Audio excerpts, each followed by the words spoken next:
How's it going, guys? It's Paul here from DPTV, and I'm here with David. What's up, everyone? And today's video topic is Universe 6 team. How strong are they? Are they going to do good in the Universe Survival Arc? Are they going to do bad? Are they going to do okay? Here's what we think. Well, we only know half of them.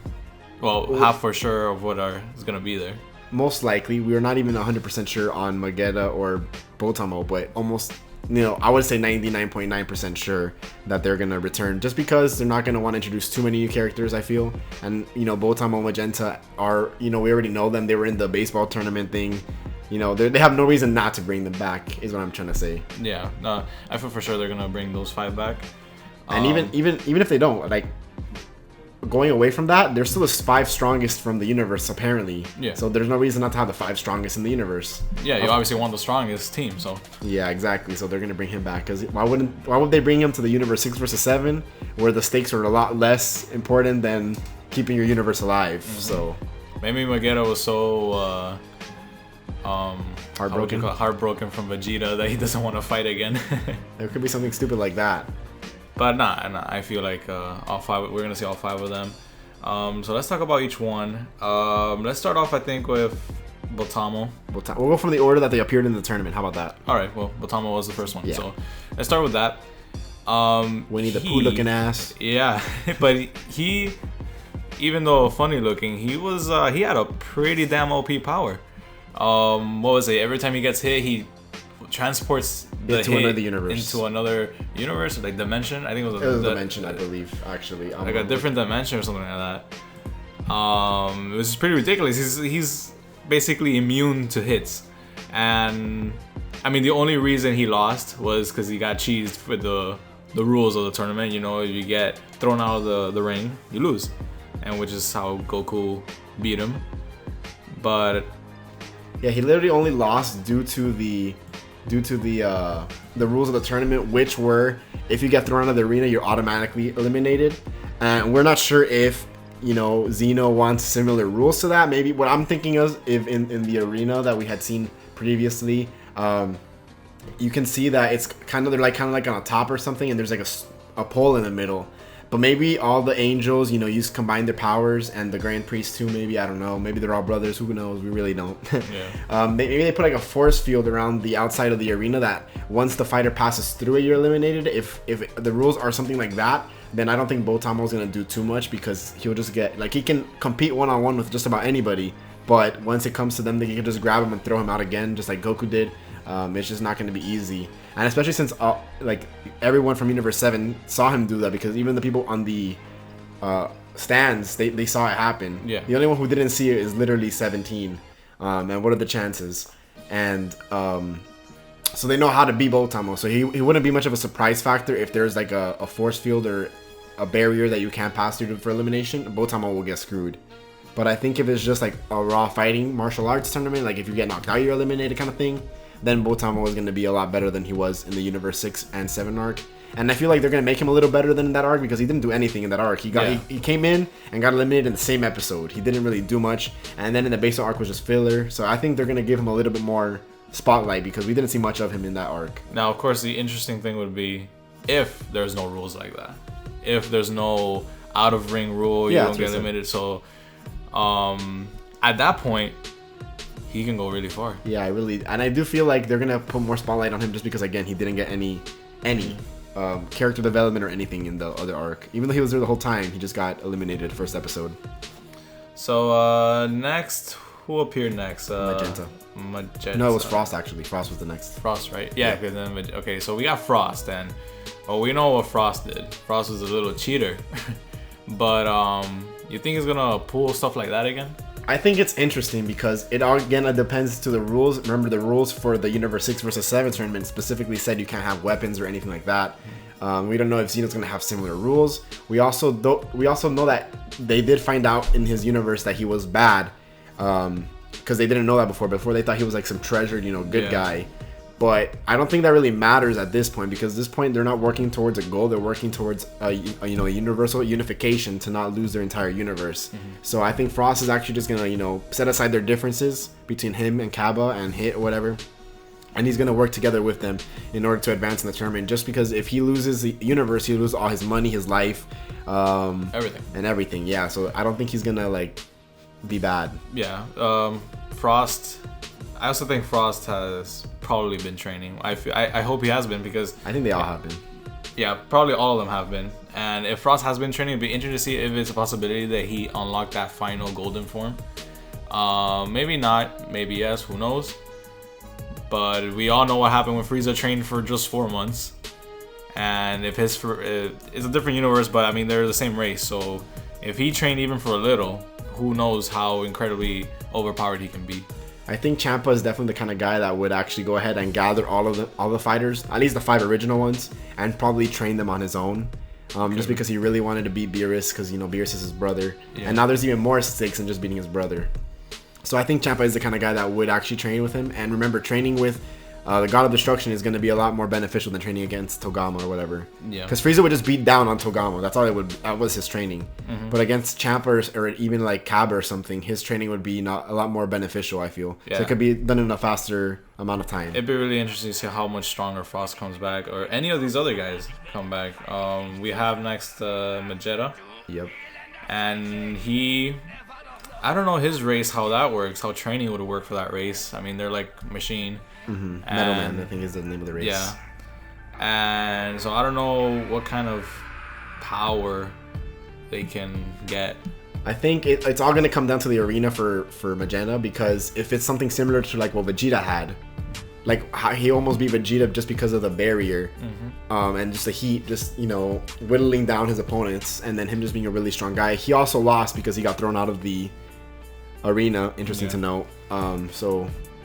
With that hateful comment from Vegeta. Yeah, how dare he? Yeah, dude, I felt bad. Like, that was top 10 saddest anime moments. But I do think that it's gonna come down to the arena for Magenta as well as Botamo, just because I think his power is just really strong in an enclosed environment. And that's the thing. We don't know anything about how the arena is gonna be. We don't know anything about the rules. Well, we know more or less how the arena is. Oh yeah. We just don't know how they're gonna. The rules is what I think is gonna come down to. Yeah. Because I think he is really strong like on a one-on-one combat, but he needs to use the environment a lot to adapt to take advantage of his opponents. And at that point, we also gotta factor in maybe like the other fighters. How well would they also adapt to environments? And what if there's a fighter out there that can counteract Magetta's heat or something? You know, it's really interesting to see what we're gonna see from these guys. I think Magenta could potentially be strong if the environment suits him.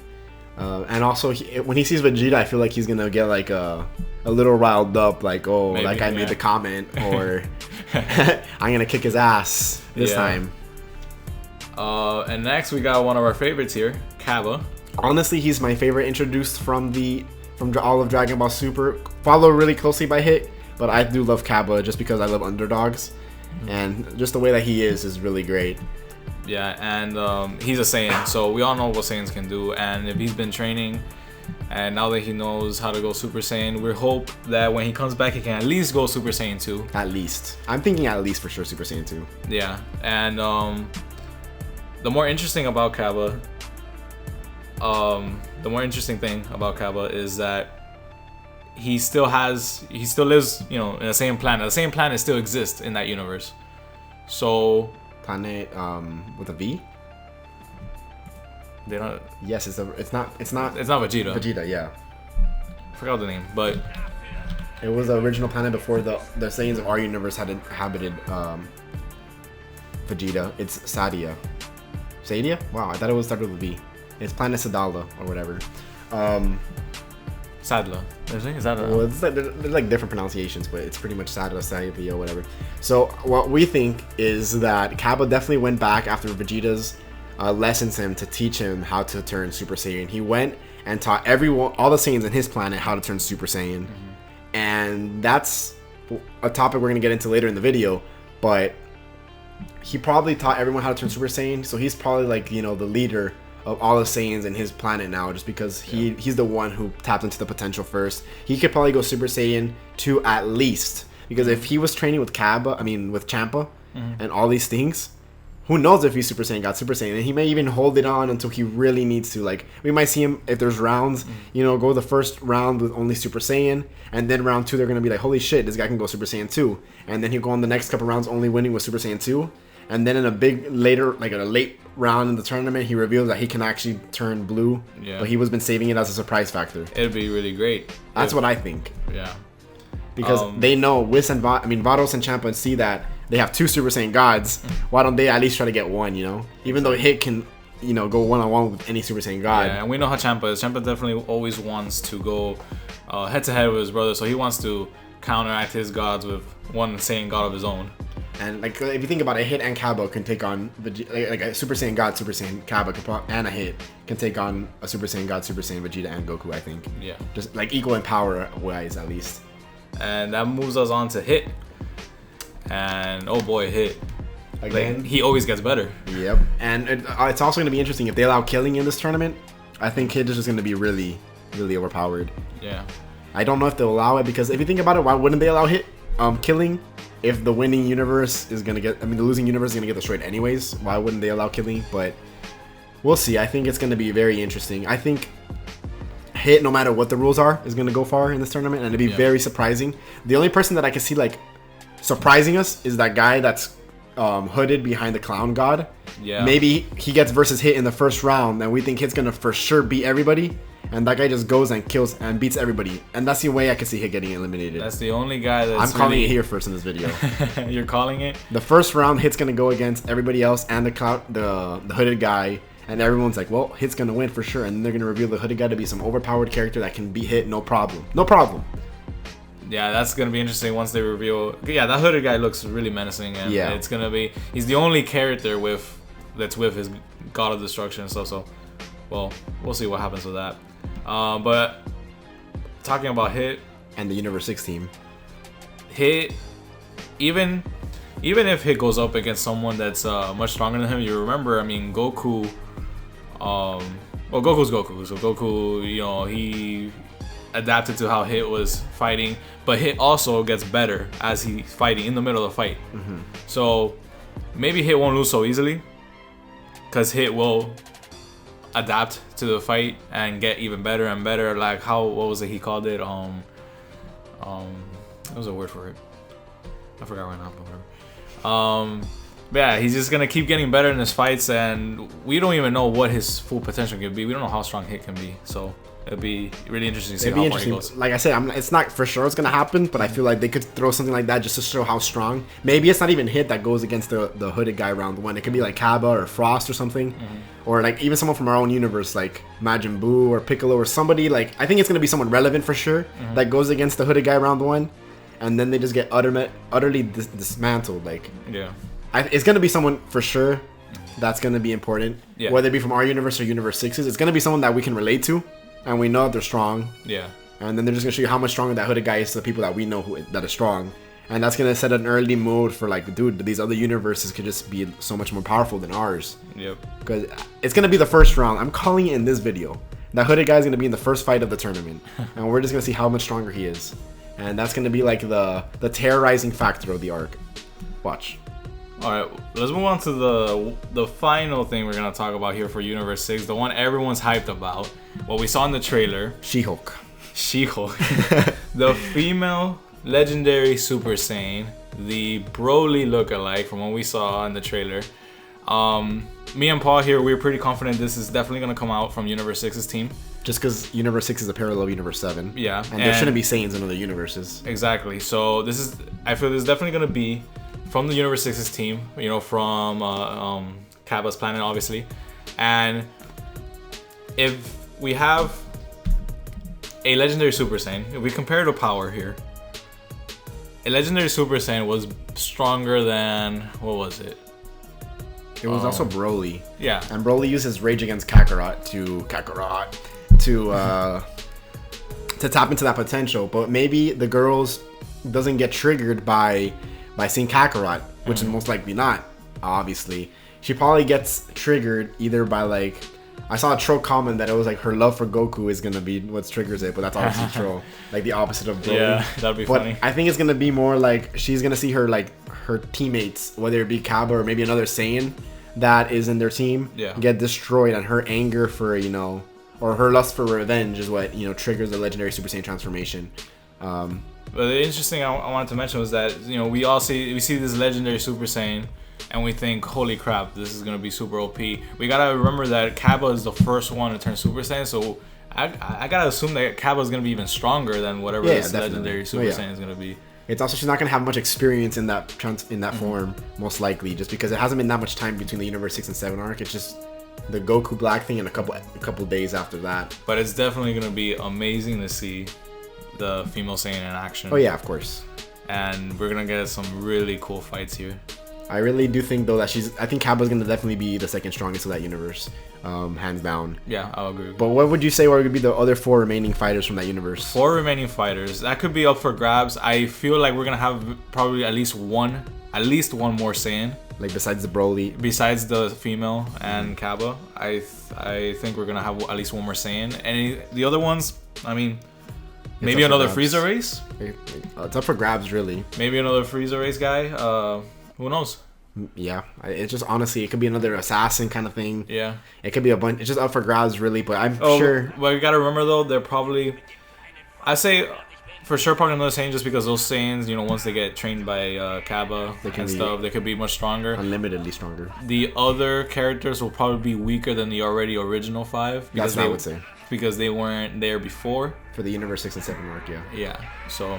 It's interesting. Those are probably going to be the ones that get eliminated really early. It's just those other fodder people, and then they're just going to put a spotlight more on the original 5 and then Broly. But it's interesting. I really do think out of that list, if Hit doesn't get cucked, like I said, I think Hit, Cabba, and I want to say Frost. I really do, but just because he could just be in. He has so much potential with Golden Transformation training versus actual people, and not just shitting on Togama. He has potential, but obviously Hit and Cabba are definitely the favorites to do well in this tournament. Yeah. But they can get, you know, beaten by anybody at any point as well. But it's definitely going to be fun to see them as Cabba and Hit are definitely like a really, I would say, the top 2 fan favorites introduced in Dragon Ball Super.